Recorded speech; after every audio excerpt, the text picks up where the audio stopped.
നാം നമ്മുടെ വ്യവസ്ഥിതിയിലാണ് ജീവിക്കുന്നത്. ഈ വ്യവസ്ഥിതി നമ്മളിങ്ങനെ തലമുറകളായിട്ട് കണ്ടുകൊണ്ടിരിക്കുകയാണ്. നമുക്ക് ജനാധിപത്യ രീതിയിലുള്ള രാഷ്ട്രീയമുണ്ട്, നമുക്ക് ഉദ്യോഗസ്ഥന്മാരുണ്ട്, ബിസിനസ്സുകാരുണ്ട്. ഇതെല്ലാം ചേർന്ന ഒരു സംവിധാനത്തിലാണ് നാം ജീവിക്കുന്നത്. ഈ വ്യവസ്ഥിതി കുറ്റമറ്റതാണ്. ഇതിനേക്കാൾ മെച്ചപ്പെട്ട ഒരു വ്യവസ്ഥിതി ഉണ്ടോ എന്ന് നമ്മൾ ചിന്തിക്കാറില്ല. ഈ വ്യവസ്ഥിതിയിൽ ഒരുപാട് വൈരുദ്ധ്യങ്ങളുണ്ടെന്ന് സ്വല്പം ചിന്തിച്ചാൽ നമുക്ക് മനസ്സിലാകും. നമ്മളെല്ലാവരും വിദ്യാഭ്യാസത്തെ വളരെയധികം വിലമതിക്കുന്നു. വിദ്യാഭ്യാസമല്ല, വാസ്തവത്തിൽ ഡിഗ്രികൾക്കാണ് നമ്മൾ വില കൽപ്പിക്കുന്നത്. കാണാതെ പഠിച്ച് പരീക്ഷ എഴുതുക, ഉന്നത മാർക്കുകൾ വാങ്ങിക്കുക, ഇതിനാണ് നമ്മൾ വില കൊടുക്കുന്നത്. അറിവിന് നമ്മൾ വലിയ വിലയൊന്നും കൊടുക്കുന്നില്ല. എല്ലാ കുട്ടിക്കും സിവിൽ സർവീസ് പാസ്സാകണം. അതിനുവേണ്ടി കാണാതെ പഠിച്ച് പരീക്ഷ എഴുതി സിവിൽ സർവീസിൽ ഉന്നത റാങ്ക് കിട്ടിയാൽ സ്വർഗം കിട്ടിയതുപോലെയാണ്. പക്ഷേ ഏറ്റവും മുകളിലുള്ള MLA മാർക്കും MP മാർക്കും ഒന്നും വിദ്യാഭ്യാസം ആവശ്യമില്ല. അവരാണ് നിയമങ്ങൾ നിർമ്മിക്കുന്നത്. അവർക്കാണ് വാസ്തവത്തിൽ ഏറ്റവും കൂടുതൽ ക്വാളിഫിക്കേഷൻസ് ഉണ്ടായിരിക്കേണ്ടത്. കാരണം ഉദ്യോഗസ്ഥന്മാർ അവരുണ്ടാക്കുന്ന നിയമങ്ങൾ നടപ്പാക്കുന്നതേ ഉള്ളൂ. ഒരാൾ ഇലക്ഷന് നിൽക്കുന്നു, നമ്മൾ വോട്ട് ചെയ്യുന്നു.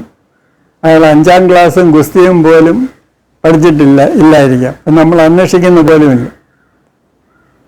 പിന്നെ ഒരു പാർട്ടിയിൽ നിന്ന് ഇഷ്ടം പോലെ ആളുകൾ മറ്റൊരു പാർട്ടിയിലേക്ക് ചാടുന്നു, അങ്ങോട്ടും ചാടുന്നു, ഇങ്ങോട്ടും ചാടുന്നു. അപ്പോൾ എന്തിനാണ് ഒരു പാർട്ടിക്കാർക്ക് നമ്മൾ വോട്ട് ചെയ്യുന്നത്, എന്തുകൊണ്ട് മറ്റേ പാർട്ടിക്കാർക്ക് വോട്ട് ചെയ്യുന്നില്ല? ഇതിലെന്തെങ്കിലും ലോജിക്കുണ്ടോ? ഈ ഓരോ പാർട്ടിയുടെയും തലപ്പത്തിരിക്കുന്ന കുറേ പേർക്ക് കസേര കിട്ടാൻ വേണ്ടിയാണ് ഈ അഭ്യാസങ്ങളൊക്കെ കാണിക്കുന്നത്. അപ്പോൾ ഏറ്റവും കൂടുതൽ പണം ഇറക്കുന്നവർക്കാണ് തെരഞ്ഞെടുപ്പ് ജയം കിട്ടുന്നത്. അപ്പോൾ ഈ പണം ഉണ്ടാക്കാൻ വേണ്ടി അവർ പല അഭ്യാസങ്ങളും കാണിക്കുകയും ചെയ്യും. യഥാർത്ഥത്തിൽ നമ്മളെയൊക്കെ മണ്ടന്മാരാക്കുന്ന ഒരു വ്യവസ്ഥയാണ് ഇവിടെ ഉള്ളത്. പിന്നെ ഒരു നാട് എങ്ങനെയാണ് പുരോഗമിക്കുന്നത്?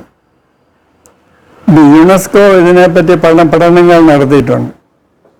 ഈ പ്രൈവറ്റ് എൻ്റർപ്രൈസിൽ കൂടെയാണ് രാജ്യം ഡെവലപ്പ് ചെയ്യുന്നത്. അല്ലാതെ ഭരണകർത്താക്കൾ ഒരുപാട് കാര്യങ്ങൾ പബ്ലിക് സെക്ടറിൽ പൊതുമേഖലയിൽ തുടങ്ങുന്നതുകൊണ്ടല്ല രാജ്യം ഡെവലപ്പ് ചെയ്യുന്നത്. രാജ്യം വികസിക്കുന്നത് സ്വകാര്യ മേഖലയിൽ കൂടെയാണ്. ഇങ്ങനെ സ്വകാര്യ മേഖലയ്ക്ക് ഏറ്റവും പ്രാധാന്യമുള്ള രാജ്യങ്ങളിലാണ് സമ്പൽ സമൃദ്ധിയുള്ളത്.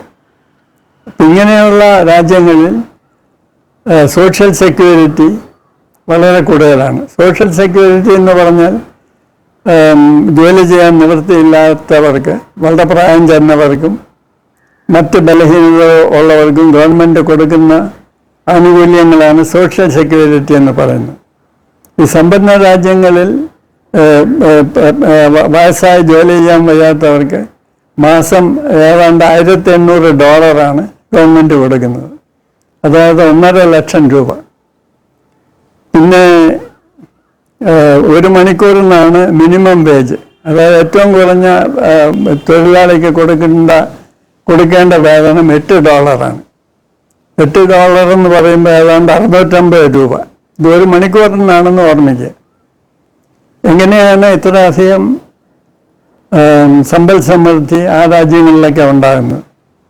അവിടെ ഗവൺമെൻറ് വളരെ അത്യാവശ്യമായ കാര്യങ്ങളെ ചെയ്യുന്നുള്ളൂ. കൂടുതൽ കാര്യങ്ങളും സ്വകാര്യ മേഖലയ്ക്ക് വിട്ടുകൊടുത്തിരിക്കുകയാണ്. അതുകൊണ്ടാണ് അവിടെ ഇത്രയധികം വികാസവും സമ്പൽ സമൃദ്ധിയും ഉണ്ടായിരിക്കുന്നത്. അപ്പം നമ്മുടെ നാട്ടിലാണെങ്കിൽ നിയമക്കുരുക്കുകൾ ഉണ്ടാക്കി ബിസിനസ്സുകാരെ വീർപ്പ് മുട്ടിക്കുകയാണ്. ലിബറലൈസേഷൻ എന്ന് പറഞ്ഞാൽ നിയമങ്ങൾ കൊണ്ട് സ്വകാര്യ മേഖലയിലുള്ള സംരംഭകർക്ക് തടസ്സം ഉണ്ടാക്കാതിരിക്കുക, അതിനാണ് ലിബറലൈസേഷൻ എന്ന് പറയുന്നത്. ഇപ്പം മിനിമം വേജ് എന്ന് പറയുന്നത് സാധാരണഗതിയിൽ ഒരാൾക്ക്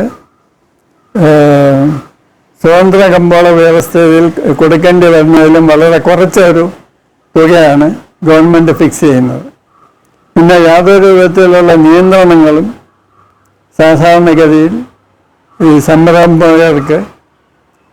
സംരംഭകരുടെ മേൽ ഗവൺമെൻറ് കൊണ്ടുവരാറില്ല. അതുകൊണ്ടാണ് സ്വകാര്യ മേഖല അവിടെ വികസിക്കുന്നത്.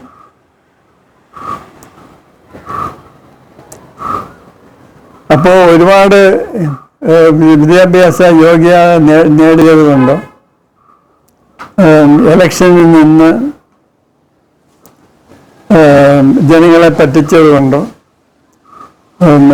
നമുക്ക് സാമ്പത്തിക വികസനമൊന്നും ഉണ്ടാകാറില്ല. പിന്നെ നമ്മൾ ഭരണകർത്താക്കളെ ക്ഷണിച്ച് വേണം ഓരോ എം പി ആയിട്ടോ MLA ആയിട്ടോ നിയമിക്കാൻ. അല്ലാതെ മത്സരത്തിൽ കൂടെ ആയിരിക്കാൻ പാടില്ല ഈ ഭരണകർത്താക്കളെ നിയമിക്കേണ്ടത്. ഈ മത്സരത്തിൽ കൂടെ വരുന്നവർ അധികാര ഭ്രമമുള്ളവരോ ഈ രീതിയിൽ പണമുണ്ടാക്കാൻ ശ്രമിക്കുന്നവരോ ആയിരിക്കാനാണ് സാധ്യത. അപ്പോൾ നമ്മുടെ വ്യവസ്ഥിതിയിൽ വേണ്ട മാറ്റങ്ങൾ വരുത്തേണ്ടത് അത്യാവശ്യമാണ്. അങ്ങനെയെങ്കിലേ നമുക്ക് യഥാർത്ഥ വികസനം സാധ്യമാകും.